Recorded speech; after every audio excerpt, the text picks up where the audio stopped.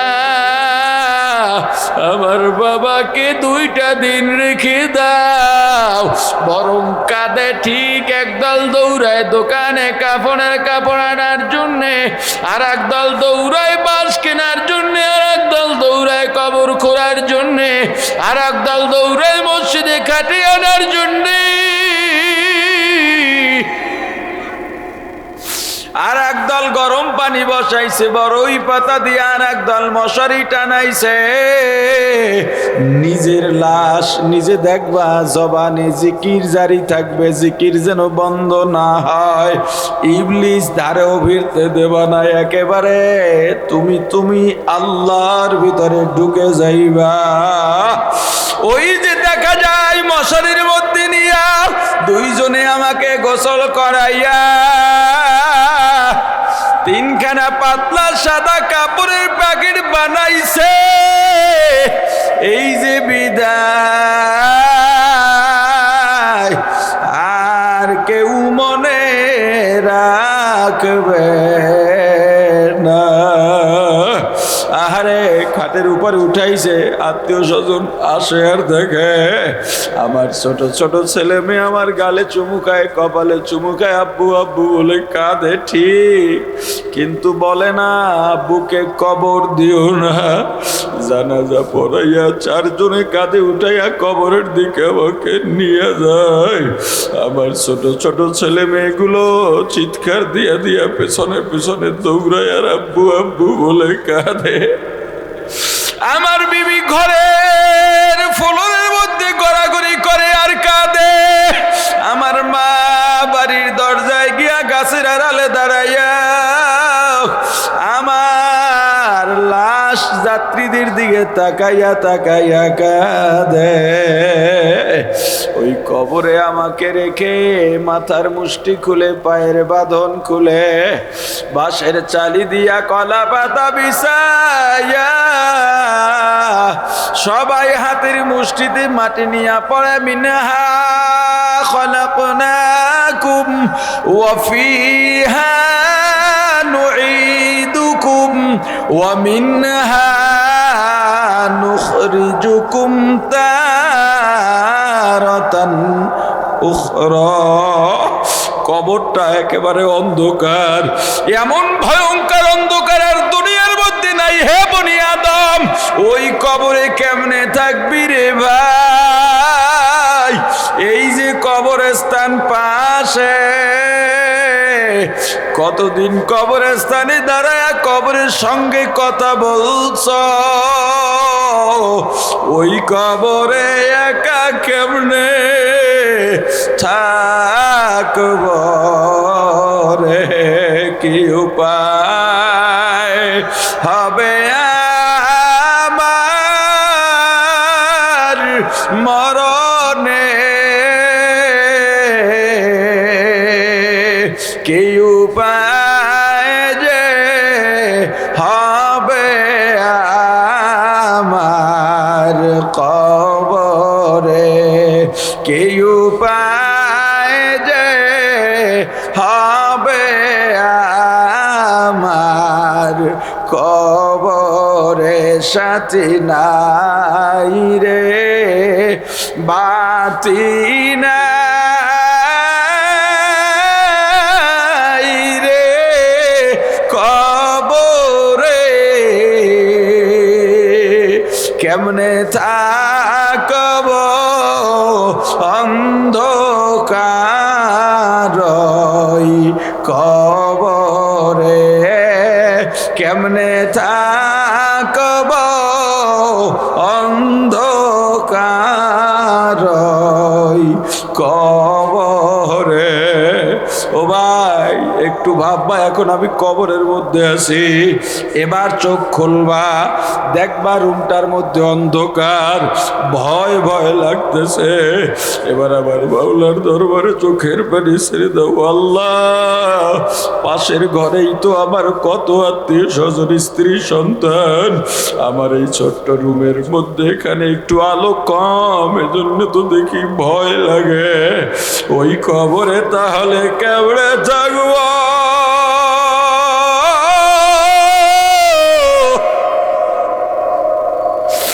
এবার জীবনটা উজাড় করে তওবা করো আমার আল্লাহর দরবারে। আমার আল্লাহ, এত গুনাহ করছি, এই গুনাহ নিয়ে আপনার সামনে কেমনে দাঁড়াবো? নিজের জীবনের গুনাহগুলা সামনে হাজির করো, চলাফেরায় ব্যস্ততায় কাজে কর্মে গুনার কথা মনে নাই। তোমার গুনাহ তুমি জানো আর আল্লাহ জানেন। সব গুনাহগুলা মনে করো, সব গুনাহ মনে করে সামনে হাজির করো। দেখবা নিজের কাছেই নিজের ছোট লাগে, লজ্জায় মরে যেতে মরে যায়। আহারে, এত গুনাহ আমি করছি জানতামই না। এত গুনাহ থাকার পরেও কিভাবে আমি বড় কথা বলি, মাথা উঁচু করে দাঁড়াই। এত গুনাহ নিয়ে আমার মাওলার দরবারে কেমনে দাঁড়াবো? আল্লাহর কাছে বলো, ইয়া রাব্বি, আমি যত বড় গুনাহগার হই না কেন, আপনি আমার মাবুদ, আমি আপনার গোলাম, আপনি আমার আল্লাহ, আমি আপনার বান্দা। আমি যত বড় নাফরমান হই না কেন, যত বড় গুনাহগার হই না কেন, অকৃতজ্ঞ হই না কেন, আপনার দরজা ছাড়া যাওয়ার জায়গা নাই। ওরে ভাই দেখো, এত গুনাহ করছি, ও আল্লাহ, আমার এত গুনাহ আমার মা বাবা যদি জানতো, আমার মা বাবা সন্তান বলে আমাকে পরিচয় দিত না, আমার বিবি যদি আমার গুনার খবর জানতো, আমার সংসার করতো না, আমাকে ছেড়ে চলে যাইতো। আমার সন্তান যদি আমার গুনাহ জানতো, বাবা বলে পরিচয় দিত না। আমার ভাই বোন যদি গুনার খবর জানতো, ভাই বলে পরিচয় দিত না। আমার বন্ধু বান্ধব যদি আমার গুনার খবর জানতো, আমাকে বন্ধু বলে পরিচয় দিত না। সমাজ যদি গুনার খবর জানতো, মাথায় চুল কামাইয়া চুন কালি মেখে জুতার মালা গলায় পরাইয়া ঝাড়ু জুতা পেটা করে আমাকে সমাজ থেকে বের করে দিত। ওগো দয়ার আল্লাহ, এত গুনাহ করছি, আপনি তো আমাকে নিয়ামত বঞ্চিত করেন নাই, আমাকে বেইজ্জতি করেন নাই, দুনিয়া ছেড়ে বের করে দেন নাই। আল্লাহ, আমার গুনাহ যত বেশি হোক না কেন, আপনার রহমত এক ফোঁটা পাওয়ার থেকে বেশি না। আপনার এক ফোঁটা রহমতের পাওয়ার সারা দুনিয়ার গুনাহ থেকে বেশি। ওগো আল্লাহ, আমার গুনার উপরে রাগ না করে আমি আপনার বান্দা, আমি আপনার না হইলে আপনার বান্দার অভাব নাই, কিন্তু আমার তো আর একটা আল্লাহ নাই। আপনার দরজা ছাড়া কোথায় যাব রে আল্লাহ? দয়া করে আপনার বান্দা হিসাবে আমাকে মাফ করে দেন। ও আল্লাহ, আপনি মাফ না করলে আমার যাওয়ার জায়গা নাই। দেখবা ওই গুনার জন্য অনুতপ্ত হইয়া জাহান্নামের ভয়, আল্লাহর আযাব গজব গুসার ভয় যদি চোখের থেকে পানি ছাড়তে পারো, এমন মজা জীবনে আর পাইবা না। চোখের পানি ছাড়া জাহান্নামের আগুন বন্ধ হবে না রে ভাই। এই চোখের পানি আমাদের পুঁজি, এই চোখের পানি আমাদের সম্পদ। এ যুবক ভাই, গুনাহ করিস না ভাই। যদি বলিস হুজুর আমার পায়ে ধরা লাগবে, সবাইকে সাক্ষী রেখে বললাম এই স্টেজে তোমার পা ধরতে রাজি আছি, কারণ দেখছি তুমি গুনার কিনারায়, জাহান্নামের কিনারায় বসে খেলা করো। আমি একজন আলেম হইয়া, উম্মা দরদি হইয়া তোমাকে জাহান্নামে যাইতে দিতে পারি না। ও বৃদ্ধ বাবাজি, কতদিন বাঁচবো জানি না। ও যুবক, ও জওয়ান, ও পর্দালের মা বোনেরা, একটু চিন্তা করো, যখন 16, 17, 18 বছরের যুবতী হইয়া গেছ, তোমার বাবা, তোমার বড় ভাই, তোমার চাচা তোমাকে বিবাহ বন্ধনে আবদ্ধ করাইয়া রঙিন শাড়ি পরাইয়া তোমার স্বামীর বাড়ি পাঠাইয়া দিছে। এত আনন্দ তোমার বাবার বাড়িতেও আনন্দ উপলক্ষে, তোমার স্বামীর বাড়িতেও আনন্দ উপলক্ষে গরু জব করে, বকরি জব করে, কত মেহমান খাওয়ায়।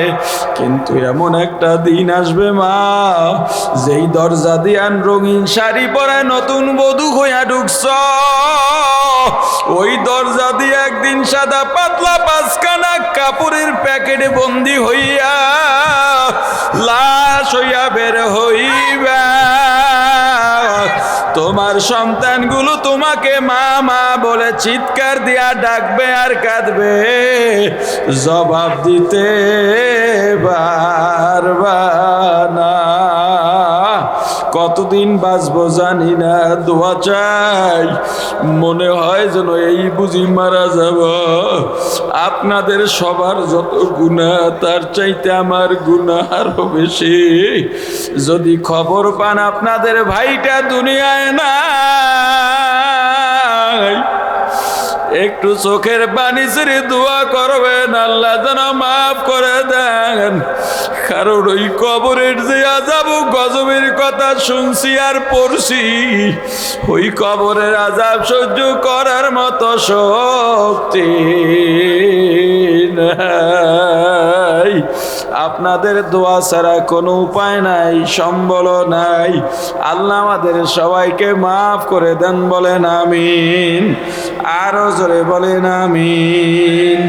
আল্লাহ আমাদের গুনাহগুলা মাফ করে দেন, বলেন আমিন। আমাদের ইবাদতগুলা কবুল করেন, বলেন আমিন। আরো জোরে বলেন আমিন। যতটুকু আলোচনা করেছি ভুলগুলো সব আমার ভুলগুলো ক্ষমা করে আল্লাহ আলোচনার উপরে সবাইকে আমল করার তৌফিক দান করেন। সকলে বলি আমিন। সুবহানাল্লাহি ওয়া বিহামদিহি, সুবহানাকাল্লাহুম্মা ওয়া বিহামদিকা, আশহাদু আল্লা ইলাহা ইল্লা আনতা আস্তাগফিরুকা ওয়া আতুবু ইলাইক। সংক্ষেপে দোয়া করব, যেহেতু এই কবরবাসীর রুহের মাগফিরাত কামনায় আজকের এই 2 দিন ব্যাপী মাহফিল। অতএব আল্লাহ যেন এখানে কবরস্থানে যত মুর্দা আছে, আল্লাহ যেন সবাইকে জান্নাতের ফয়সালা করে দেন। আল্লাহুম্মা আমিন। রব্বানা যালামনা আনফুসানা ওয়া ইল্লাম তাগফির লানা ওয়া তারহামনা লানাকুনান্না মিনাল খাসিরিন। ربنا آتنا في الدنيا حسنة وفي الآخرة حسنة وقنا عذاب النار رب ارحمهما كما ربياني صغيرا رب ارحمهما كما ربياني صغيرا। আয় আল্লাহ 2 দিন ব্যাপী মাহফিলকে কবুল করেন। এই মাহফিলের আয়োজন যারা করলেন, দান সদকা করলেন, শুভাকাঙ্ক্ষী হিতাকাঙ্ক্ষী পরিশ্রম করেছে যারা, আয় আল্লাহ যারা অর্থ দিয়েছে, পরামর্শ দিয়েছে, সময় ব্যয় করেছে, স্বেচ্ছাসেবক, আপ্যায়নকারী, light, mike, pandal, stage, poster, leaflet, banner, সর্বদিক থেকে যারা সার্বিকভাবে সংশ্লিষ্ট ছিল, সবাইকে আপনি কবুল করেন। আল্লাহ এলাকাবাসীকে কবুল করেন, সবার মনের নেক আশা পূরণ করে দেন, যাবতীয় বালা মুসিবত থেকে হেফাজত করেন। আল্লাহ চুরি ডাকাতি, দুশ্মনের দুশ্মনী, জালেমের জুলুম, হিংসুকের হিংসা, মুনাফিকের নিফাকি, ষড়যন্ত্রকারীর ষড়যন্ত্র থেকে হেফাজত করেন। চক্রান্ত থেকে আমাদের হেফাজত করেন। আমাদের মা বাবা, স্ত্রী, সন্তান, ভাই বোন, বন্ধু বান্ধব, আত্মীয় স্বজন, পাড়া প্রতিবেশী, ব্যবসা প্রতিষ্ঠান, ঘর বাড়ি, টাকা পয়সা, দোকানপাট, ব্যবসা প্রতিষ্ঠান, মিল কারখানা, ইন্ডাস্ট্রি, সব কিছু আপনার রহমতের চাদরে হেফাজত করেন। আয় আল্লাহ যারা অভাবগ্রস্ত, ঋণগ্রস্ত, অসুস্থ, মিথ্যা মামলার শিকার, যাদের বিয়ে হয় না, সন্তান হয় না, আরও যত বিপদ আছে, প্রয়োজন আছে, সব কিছুর সহজ সমাধান দিয়ে দেন। কামাই রুজিতে বরকত দেন, হালাল রুজি কামাই করার তৌফিক দিয়ে দেন। আল্লাহ আমাদের দোয়ার খবর নবীজির রওজা মোবারকে পৌঁছে দেন।